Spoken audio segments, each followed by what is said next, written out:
Buletin Didik 26 Mac bersama saya Khairi Hazwan Muhammad Asri. Assalamualaikum dan salam sejahtera. Sesi kedua Sijil Pelajaran Malaysia SPM 2021 akan dilaksanakan pada 5 April hingga 19 Mei ini. Kementerian Pendidikan KPM dalam kenyataan hari ini memaklumkan sesi kedua itu dilaksanakan bagi calon yang tidak dapat menduduki ujian berkenaan pada 8 Februari hingga 29 Mac. Melalui kenyataan yang dikongsi Menteri Kanan Pendidikan Datuk Dr. Razi Jidin, pengumuman itu pasti menjawab penantian calon serta ibu bapa yang anak-anak mereka tidak dapat menduduki SPM 2021 sebelum ini. Peperiksaan sesi kedua ini merangkumi ujian bertutur dan mendengar untuk bahasa Inggeris dan bahasa Melayu, ujian amali sains serta ujian bertulis. Lembaga peperiksaan turut mengingatkan calon yang terlibat untuk menyemak, mengesahkan dan mencetak penyataan pendaftaran peperiksaan bermula 1 April ini. Calon yang dibenarkan menduduki peperiksaan sesi kedua ini terdiri daripada mereka yang disahkan positif COVID-19 dan calon yang terkesan banjir atau kes-kes khas yang mendapat kelulusan pengarah peperiksaan. Lembaga peperiksaan turut mengingatkan calon membawa dokumen pengenalan diri dan penyataan pendaftaran peperiksaan yang dicetak ke pusat peperiksaan. Timbalan Menteri Pendidikan Datuk Muhammad Alamin dalam lawatan kerja di Sabah minggu ini turun menyantuni keluarga Allahyarhamah Cikgu Rakimah Memun. Allahyarhamah yang juga guru penolong kanan hal ehwal murid terkorban dalam kebakaran kuartus guru Sekolah Menengah Kebangsaan Western Papar Ahad lalu. Dalam pertemuannya itu, beliau menzahirkan rasa sedih dan simpati atas musibah yang menimpa Allahyarhamah. Ahad lalu, sebuah kuartus guru di SMK Western hangus dijilat api dan menyebabkan Allahyarhamah mengalami kecederaan serta melecur. Beliau dirawat di Hospital Queen Elizabeth, Kota Kinabalu sebelum meninggal dunia. Datuk Muhammad turut melihat sendiri kuartus tersebut dan memaklumkan KPM akan menyalurkan bantuan secepat mungkin dengan menggunakan dana darurat bagi membaik pulihnya dalam masa terdekat.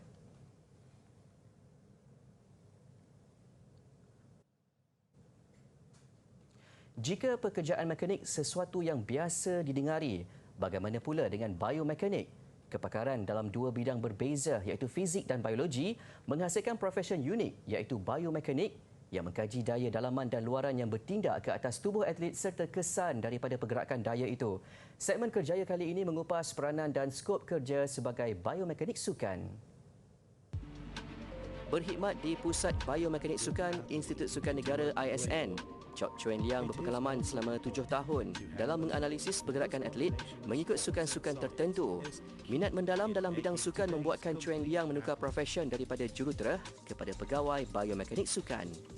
Saya rasa dari kalau kerja dulu, saya guna masa saya tolong company buat to achieve company punya target, and saya exchange with the certain amount of salary which saya tak certified pun. Saya boleh dapat duit tu. So saya rasa tak berapa meaningful. That's why saya still rasa nak contribute dalam sukan supaya saya lebih certified. Lepas tu abang dengar, dia cakap okay, you pergi. Kini Chuen Liang memimpin 4 kaki tangan di bawahnya untuk sama-sama menyumbang dalam kecemerlangan pencapaian atlet negara. Analisa dan kajian bukan sekadar di dalam makmal, malah mereka juga turun ke lapangan untuk memerhatikan pergerakan atlet serta melihat kesesuaian teknik yang digunakan. Contohnya kalau kita cakap 100 meter, so kita akan analyse semua pergerakan dalam 100 meter, and then dari sana kita tengok apa ruangan yang boleh membaiki dalam dari segi teknik supaya boleh improve dia punya, naikkan dia punya prestasi lagi. Dan selain kita tengok dari kenaikan prestasi, kita juga akan analyse dan cari ada tak risiko kecederaan dari segi teknik-teknik yang atlet berlatih. Sekiranya mereka mengesan teknik yang berisiko tinggi untuk kecederaan, konsultasi segera diberikan kepada atlet dan jurulatih. Pelbagai peralatan digunakan untuk membantu jurulatih menilai, memantau dan mengoptimumkan prestasi atlet. Antaranya sistem tangkapan gerakan 2D dan 3D yang terdiri daripada kamera untuk analisis pergerakan. Selain tu, kita ada force plate. Force plate tu is untuk measure daya tindakan ground reaction force. Force plate tu kita nak measure semua daya-daya dekat masa dia buat landing, impact, lari, buat cutting. So kita nak tengok berapa daya hasil daripada kat lantai, and then kita integrate dengan motion capture. Kita boleh ukur beban, contohnya load berapa dekat you punya joint.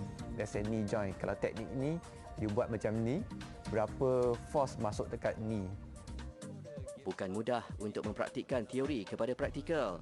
Sebagai pegawai biomekanik sukan, Chuan Liang perlu memahami setiap teknik yang diguna pakai dalam semua jenis sukan. Paling penting, dia perlu memastikan atlet di bawah jagaannya selesa dan sesuai menggunakan teknik yang ditentukan jurulatih. Biomekanik kita dia more to individualize. Contohnya, kalau untuk teknik macam ni, maybe hanya sesuai untuk atlet A sahaja. Atlet B, dia teknik yang sama dia tak boleh pakai. Sebab kita is tengok individual, sebab tangan contohlah anatomi atlet A dengan atlet B memang berbeza. Tangan panjang berapa, masa berapa, berat, lepas tu center of mass dia kat mana, memang semua beza, memang individu. Sebab ada yang kaki panjang, ratio dia lain. So teknik yang sama tidak boleh pakai dekat teknik yang dekat atlet yang lain.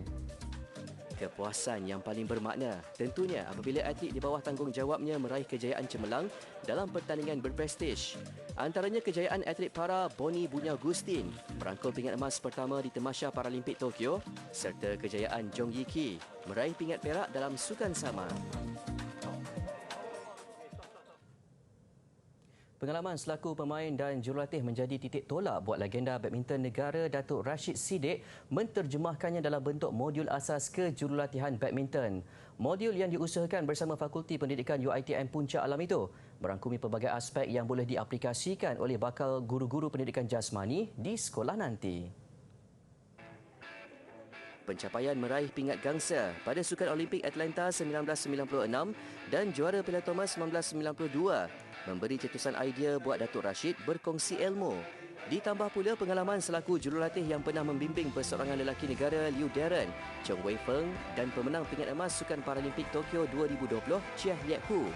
Penghasilan modul asas kejurulatihan badminton ini dapat memberi manfaat kepada para pelajar di Fakulti Pendidikan UiTM Puncak Alam sebagai rujukan dan panduan untuk meningkatkan kemahiran. Di samping itu, ia juga memberi peluang kepada pelajar untuk berkhidmat kepada komuniti dengan menjadi sukarelawan di mana-mana kejohanan badminton.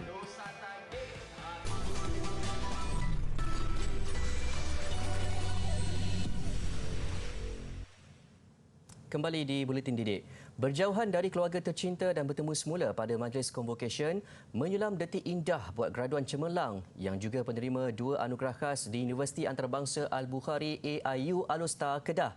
Doa ibu menjadi kekuatan Masrani Awang yang menerima ijazah Sarjana Muda Pentadbiran Perniagaan hari ini. Masrani 26 tahun sebab ketika memberikan ucapan di atas pentas mewakili graduan AIU. Tepukan gemuruh mengiringi ucapan penutup anak kelahiran Sandakan Sabah itu yang mengakui segala penat lelah dan menahan rindu berjauhan dari keluarga berbaloi. Pesanan mak cakap kita sebab bukan daripada orang yang senang. Jadi tak ada apa yang akan diwarisi. Mungkin akan tak ada. Jadi apa yang penting adalah ilmu dan pendidikan. Inilah yang akan menjadi aset ataupun yang insya-Allah akan merubah kehidupan. Masa itu saya dah percaya bahawa dengan ilmu sahaja akan mengangkat membantu seseorang untuk merubah kehidupan dan nilai ilmu tu tidak boleh dibeli dengan wang ringgit. Berkat doa kedua ibu bapa, Masrani kini memiliki perniagaan sendiri dan membuka kedai aksesori kereta di Sungai Petani. Saya selalu doakan di waktu duha dan juga sembahyang hajat di waktu malam Jumaat tengah malam. Masrani adalah penerima anugerah khas Syarifah Rokiah dan anugerah Naib Chancellor pada Majlis Convocation AIU yang pertama hari ini. 470 peserta mengambil bahagian dalam Varsity Cycling Challenge VVC 2022 yang berlangsung di Batu Pahat, Johor. Perlumbaan tahunan itu disertai warga Institut Pengajian Tinggi IPT serta pelumba dari seluruh negara. Perlumbaan sejauh 75.8 km itu merentasi kawasan sekitar Sri Medan dan Parit Sulong. Memasuki edisi ke-6, 8 kategori lebuh raya individu dan 3 kategori berpasukan dipertandingkan. VVC 2022 juga merekodkan penyertaan paling ramai pelumba wanita iaitu 70 orang. Perlumbaan berpasukan IPT kategori lelaki dimenangi UTM, manakala UTM memenangi kategori wanita. Kategori individu dimenangi pelajar UPNM Muhammad Afi Daniel Ramli. Sementara kategori wanita dimenangi Siti Nur Adibah Akmal Muhammad Fuad dari UITM. VVC 2022 yang bermatlamat melahirkan The Thinking Athletes itu adalah sebahagian daripada sasaran digariskan oleh Dasar Pembangunan Sukan Institut Pengajian Tinggi melahirkan 30% atlet kebangsaan dari warga IPT.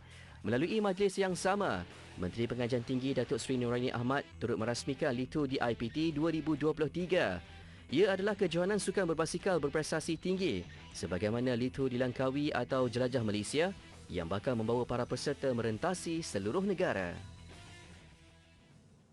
Lebih 1.29 juta individu atau 36.4% populasi kanak-kanak berusia 5 hingga 11 tahun di negara ini sudah menerima dos pertama vaksin COVID-19 menerusi program imunisasi COVID-19 kebangsaan kanak-kanak Peak Kids. Manakala 66.3% atau lebih 15.5 juta populasi dewasa di negara ini sudah menerima dos penggalak. Bagi remaja berusia 12 hingga 17 tahun pula, lebih 2.8 juta atau 91.5% daripada golongan itu sudah lengkap vaksinasi. 94.6% pula menerima sekurang-kurangnya satu dos vaksin. 33,034 dos vaksin diberikan semalam, melibatkan 12,567 suntikan pertama, 1,297 suntikan lengkap dan 19,170 dos penggalak.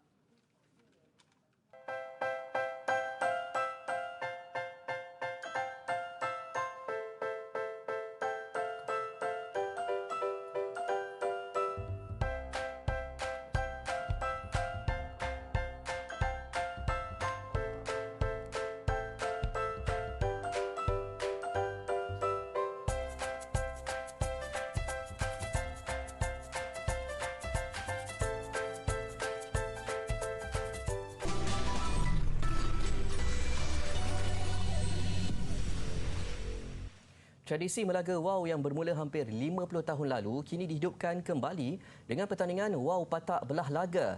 Bertempat di Kampung Raja Cendring, Kuala Terengganu, pertandingan itu mendapat sambutan yang menggalakkan daripada penduduk setempat. Permainan WOW Patak Belah Laga dikatakan hanya wujud di kampung ini dan dimainkan golongan nelayan serta petani sejak lebih 5 dekad lalu. Cara permainan berbeza berbanding permainan WOW lain kerana pemain perlu melagakan dan menjatuhkan WOW lawan ketika di udara. Pemain yang berjaya menjatuhkan WOW lawan termasuk memutuskan tali dianggap sebagai pemenang. Kalau nelayan musim tujuh bulan 11, bulan 12, bulan 1, bulan 2 dia tak boleh pergi naik ke laut.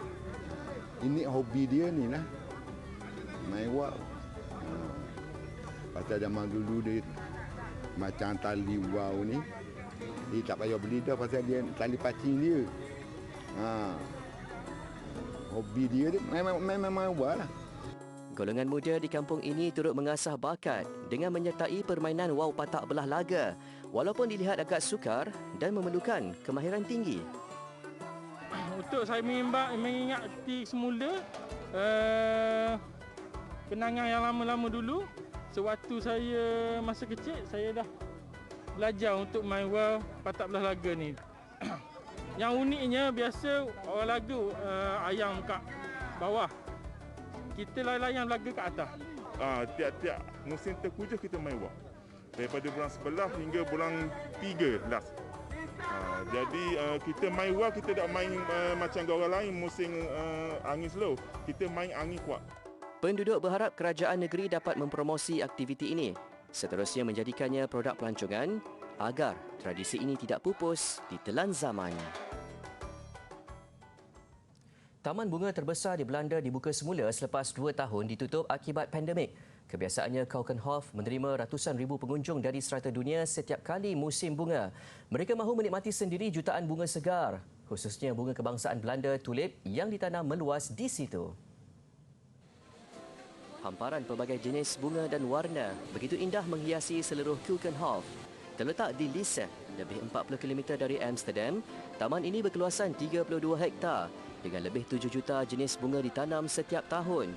Meskipun terkenal sebagai rumah tulip, terdapat juga bunga-bunga lain seperti hyacinth, daffodil, lily, rose dan kekwa.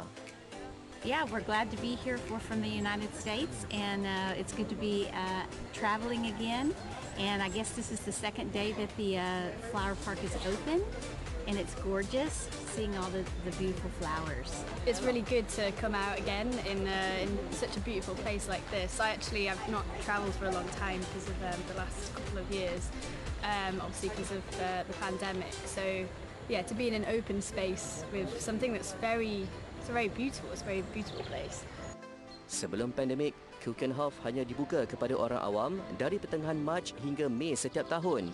Tahun ini rekaan tanaman bunga adalah bertemakan Classics sebagai penghargaan kepada muzium di dalam taman ini yang menyambut ulang tahun ke-200.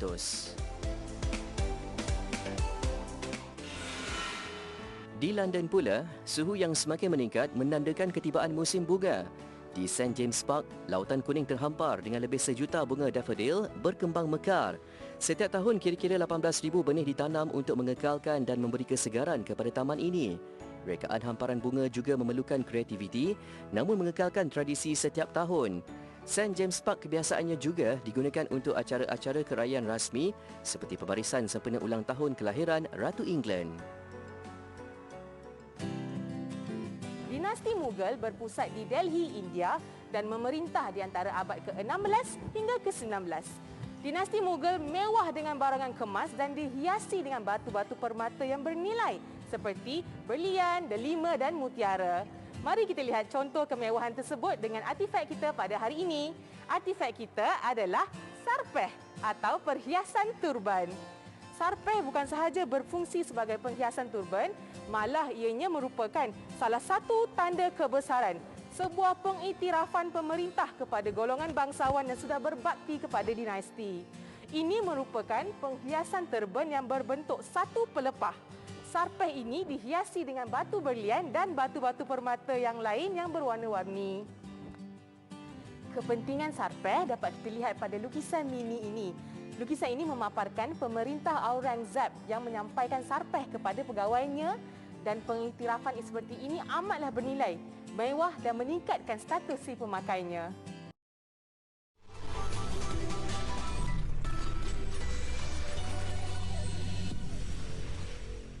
Masih di Buletin Didik. Sukan dimulakan dengan bola sepak Liga Perdana. Dua perlawanan berlangsung semalam menyaksikan Kelantan FC berjaya mencatat kemenangan ketiga berturut-turut.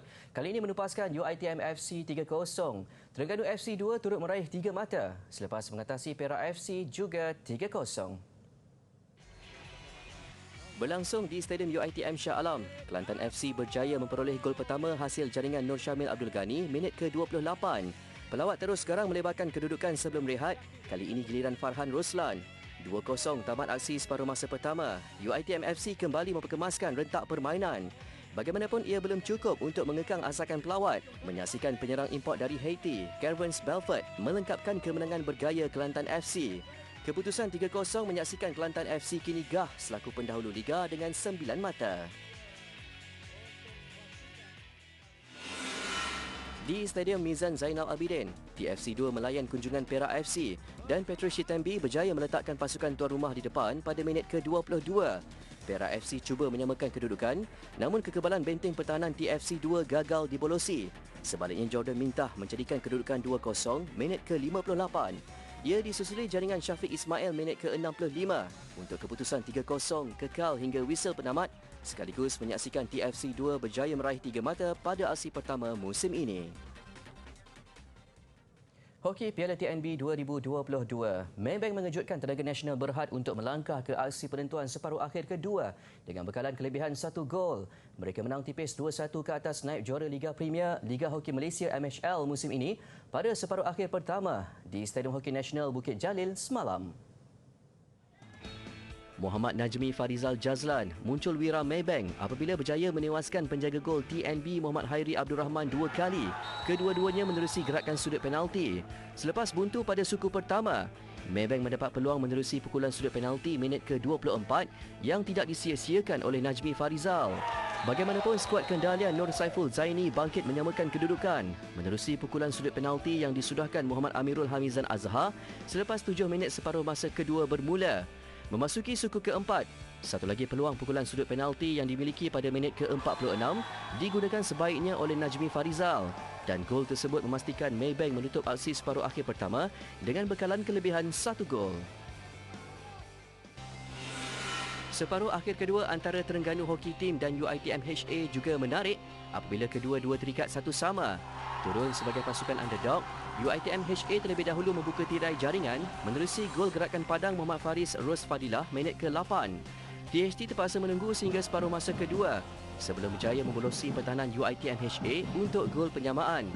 Muhammad Hakimullah Anwar esok menghadirkan kelegaan buat kem THT apabila menjaringkan gol pada minit ke-35. Penentuan sebenar pasukan yang layak ke final jam 5 petang Isnin ini bagi aksi separuh akhir kedua. Keunikan pertunjukan pembukaan Minggu Fashion Taipei yang bertemakan Fashion Lestari mengakhiri buletin didik. Antara kelainannya, model berjalan dengan kasut setebal 20 cm, malah ada yang berjalan ke belakang. Saya Khairi Hazom Muhammad Asri, salam hormat dan Assalamualaikum.